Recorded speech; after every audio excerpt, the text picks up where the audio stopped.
여러분 안녕하세요. 수업 시작하겠습니다. 오늘 수업은 매번 똑같은데 알아야 할 것들 몇 가지 체크하고 그다음 시작합시다. 채팅창에 자기 학번 이름 알 수 있도록 꼭 글을 남겨야 하고요. 체크하겠습니다. 그 다음에 처음 들었으니까 안녕하세요 정도면 될 것 같고, 그리고 두 가지 모두 다 해야 출석 체크 인정되는데, 하나는 수업 영상을 듣는 것, 그 다음에 또 하나는 클래스룸에서 답변 제출하는 것, 두 가지가 모두 다 이루어져야 출석 인정됩니다.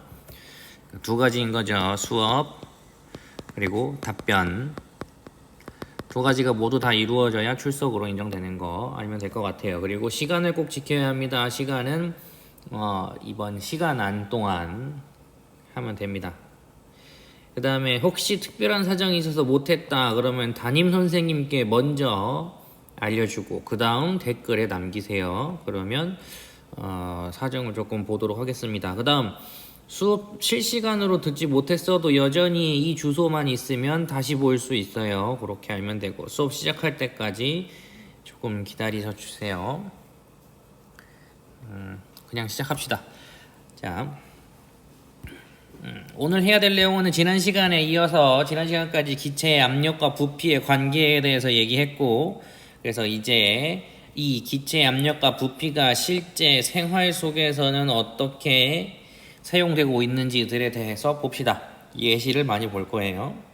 그래서 오늘 학습 목표는 뭐냐면 기체의 압력과 부피의 관계를 실생활 현상과 연관지어서 설명할 수 있다라는 건데, 기체 압력과 부피의 관계, 우리가 무슨 관계라고 했어요? 무슨 관계?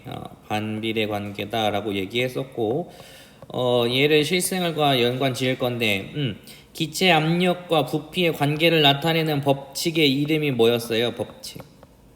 무슨 법칙이라고 한다고? 보일 법칙이라고 한다라는 것까지 지난 시간에 얘기했습니다. 요거까지 기억하고 있으면 될 것 같아요. 자, 그럼 계속 봅시다. 이번 시간에 할 내용은 거기에 과자 봉지를 들고 있는 자랑하는 그림이 있는데, 두 가지입니다. 혹시 비행기를 타보면 실험을 해본 적이 있나 모르겠네. 한번 해보세요 나중에. 자, 과자 봉지가 변화하는데 어떻게 변화하냐면, 떠오르기 전에는 약간 쭈글쭈글한 좀 찌그러진 상태의 과자 봉지였는데, 비행기가 떠오른, 그러니까 높이가 높아진 상태가 되니까 얘가 과자 봉지가 빵빵하게 부풀어 올랐죠. 빵빵하게. 둘의 차이를 보니까 과자 봉지가 얘는 부풀어 오른 상태가 된 거지. 부풀어 오른 상태가 된 거지. 그러면 여기서의 질문은 그거예요. 얘네들은 왜 부풀어 오르게 되느냐라는 거지. 우리가 지난 시간까지 배운 기체의 압력과 부피 관계로 얘기하면 뭐라고 할 수 있냐면, 비행기의 내부의 압력이 작아져서 과자 봉지의 부피가 커진다라는 거예요. 이 비행기가 위로 떠오르면, 위로 높이 올라가게 되면 비행기 내부의 압력도 작아집니다. 그래서 그것에 의한 증거, 현상으로 과자 봉지의 부피가 커지는 일이 생기는 거죠. 이렇게 커지게 된다라는 거 알면 될 것 같아요. 혹시 그런 일은 잘 없지만, 혹시라도 더 높이 가거나 혹은 압력 변화가 좀 심하거나 혹은 원래부터 좀 빵빵한 상태였거나 하면 과자 봉지가 터지기도 할 거예요. 이런 예시들에 대해서 오늘 한번 봅시다. 이것도 모두 다 압력과 부피 사이의 관계 때문에 나타나는 현상이죠. 계속 봅시다. 거기 보면 146쪽에 아래쪽에 보면 압력에 따라 기체의 부피가 변하는 현상에 어떤 것들이 있을까라고 해서 예시를 두 개 줬어요. 신발 그리고 뽁뽁이. 밑창에 공기주머니가 있는 운동화, 우리가 에어가 있다고 하지. 운동화랑 그다음에 뽁뽁이, 우리가 뭐라고 하던데 그 이름이 원래 뭐더라, 잘 기억 안 나. 그러니까 얘네들은 둘 다 공기주머니가 들어있는 제품이죠. 그런데 얘네들에 대한 질문으로 뭘 하고 있냐면, 우리 교과서에 보면 있어요. 146쪽에 뭐라고 되어 있냐면, 이 운동화의 공기주머니와 뽁뽁이가 압력을 받으면 그 속에 들어있는 기체 부피가 어떻게 되냐라는 거지.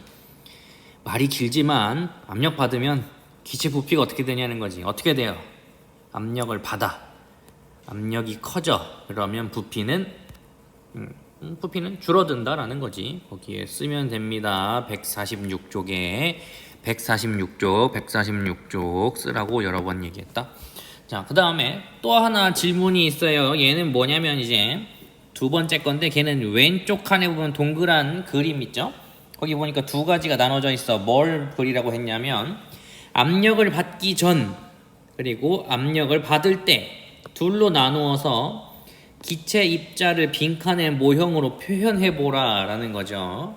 여러분 비어 있으니까 그림을 그려야 합니다. 어떻게 그려야 하느냐면 이딴 식으로 그리면 되는데, 이쪽이 있는 게 받기 전, 압력을 받기 전, 얘는 압력을 받을 때 둘로 나누는데, 둘이 같은 점이 있어요. 뭐가 같아야 되냐면 지난 시간에도 했는데 둘의 입자 개수는 둘이 같아야 돼요. 그 다음에 두 입자가 움직이는 빠르기 또 서로 어때야 돼? 서로 둘이 같아야 한다라는 거죠. 빠르기와 입자 개수가 서로 같은 그림을 그리면 됩니다. 그럼 보면 알겠지만 얘는 부피가 작은 상태가 되었으니까 충돌하는 횟수가 더 어때요? 아, 그렇네. 충돌을 더 많이 해. 그러니까 압력이 더 어떤 상태라는 걸 알 수 있어. 압력이 더 높은 상태다라는 걸 알 수 있죠. 이렇게 하면 될 것 같아요. 넘어갈게. 이번 시간에 할 것들은 다 예시를 이용하는 것들이어서 자, 봅시다. 요 그림 뭐냐면 이제 어른들이 많이 좋아하시는 산행 등산하는 건데, 등산을 해보면 여러 가지를 알 수 있는데 높이 올라가면 올라갈수록 나타나는 현상, 뭐 이때도 과자 봉지 가져가도 되지만 좀 다른 게 있는데, 물이 조금 들어있는 페트병을 들고 산 위로 올라가면 페트병도 부풀어 오릅니다. 빵빵하게 페트병도 부풀어 올라가. 얘도 역시 마찬가지로 비행기랑 똑같은 거야. 산을 위로 올라가면 올라갈수록 어떻게 된다? 대기압이 작아진다. 이 대기압이라는 건 그냥 공기가 주는 압력, 우리가 지금 숨쉬고 있는 이 공기가 주는 압력이 작아져. 위로 올라가면 올라갈수록 공기의 양이 적어진다고 하죠. 그러니까 압력이 작아져. 그러니까 페트병 내부에 있는 기체의 부피가 증가해서 페트병이 커지게 되는 거지. 부풀어 오르는 거. 얘도 역시 압력과 부피의 관계를 보여주는 예시이고, 또 다른 예시는 뭐가 있냐면, 이 사람들은 잠수부인 것 같은데, 물속에서 잠수부가 내쉬는 공기방울을 잘 보면 뭐 애니메이션 같은 걸 봐도 그럴 거예요. 물속에서 처음 만들어진 공기방울은 아주 작은데 위로 올라갈수록 점점 그 공기방울이 커지는 거지. 근데 이거는 공기의 양이 많아져서가 아니라, 그게 아니라 무엇 때문이냐면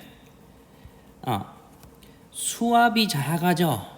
수압이라는 건 우리가 알고 있는 압력이랑 같아. 얘는 누가 주는 압력이냐면 물이 작용하는 압력이에요. 이 압력이 작아지니까 기체를 누르는 압력이 작아져. 그러니까 부피가 점점 늘어난다라는 거지. 압력이 작아지니까 점점 부피가 증가하게 될 거다라는 거. 공기방울도 역시 압력과 부피의 관계를 보여주는 예시예요. 그 다음 또 한 가지. 이제 농구 선수들인데, 농구 선수의 지금 이 농구공을 보면 완전히 동그라미가 아니라 조금 찌그러진 상태죠. 요만큼 찌그러져 있어. 원형이 아니야. 다시 보여주면 이렇게 보면 동그라미가 아니라 바닥면에 딱 붙은 찌그러진 형태가 되는데, 이건 뭐냐면 공이 바닥에 닿으면 순간적으로 찌그러졌다가 스스로 다시 펴지면서 튀어오르는데, 왜 그러냐면, 얘를 기체에 대해서 설명하면 내부에 있는 기체가 공이 바닥에 닿으면 찌그러져서 부피가 줄어듭니다. 기체의 부피가 줄어들었어. 그러면 압력이 어떻게 돼? 압력이 커져. 그럼 압력이 커지니까 공 안쪽에서 압력이 커져서 공이 다시 펴지도록 기체가 밀어내요. 공을 안에서 밖으로 밀어내. 그러면 공이 다시 활짝 펼쳐지면서 바닥을 치고 올라오는 거지. 그래서 공이 튀어오르게 되는 거예요. 순서는 이래요. 공이 찌그러지면 부피가 줄어들어. 그럼 압력이 커져. 압력이 커지면 기체가 공을 밀어. 그러니까 공이 튀어올라 라는 거죠. 이런 식으로 이루어지는 거. 공마저도 기체의 압력과 부피 사이의 관계를 알아야 설명할 수 있다는 거. 또 하나 있습니다. 예시. 우리 버스들 보면 이런 버스 자주 볼 거예요. 천연가스 버스. 가스로 가는 버스인데, 얘도 역시 압력과 부피 관계를 보여주는 예시입니다. 여기 쓰이는 이 천연가스는 그냥 가스를 갖다 그대로 쓴 게 아니라 압축해서 작게 만든 겁니다. 그래서 실제로는 버스뿐만 아니라 자동차에도 자주 쓰이죠. 얘는 부피가 줄어들었으니까 내가 압축했다라는 건 압력을 강하게 줬다라는 거야. 큰 압력을 줘서 압축했어. 그러니까 부피가 아주 많이 줄어들어요. 그래서 보관하기 쉬워지고 운반 들고 다니기 쉬워지기 때문에 버스나 자동차의 연료로 사용되는 거죠. 이런 것도 역시 기체의 압력과 부피 관계를 보여주는 예시이다라고 설명하면 될 것 같아요.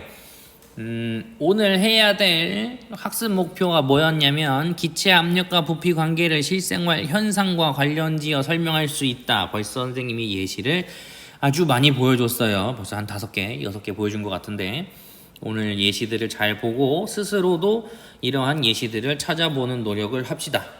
그리고 이제 다음 시간엔 이제 압력과 부피 관계를 지나서 기체의 온도와 부피 사이의 관계에 대해서 얘기할 겁니다.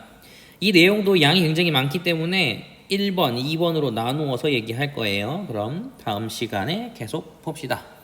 수고했습니다. 오늘 수업은 여기까지 할게요. 구글 클래스룸에 답변 반드시 남기세요. 다시 얘기하지만 둘 다 해야 합니다. 답변. 그리고 여기 있는 수업 영상 여기에도 체크를 해줘야 둘 다 합해야지 출석으로 인정됩니다. 이 2가지 놓치지 말고 모두 다 하세요. 수고했습니다.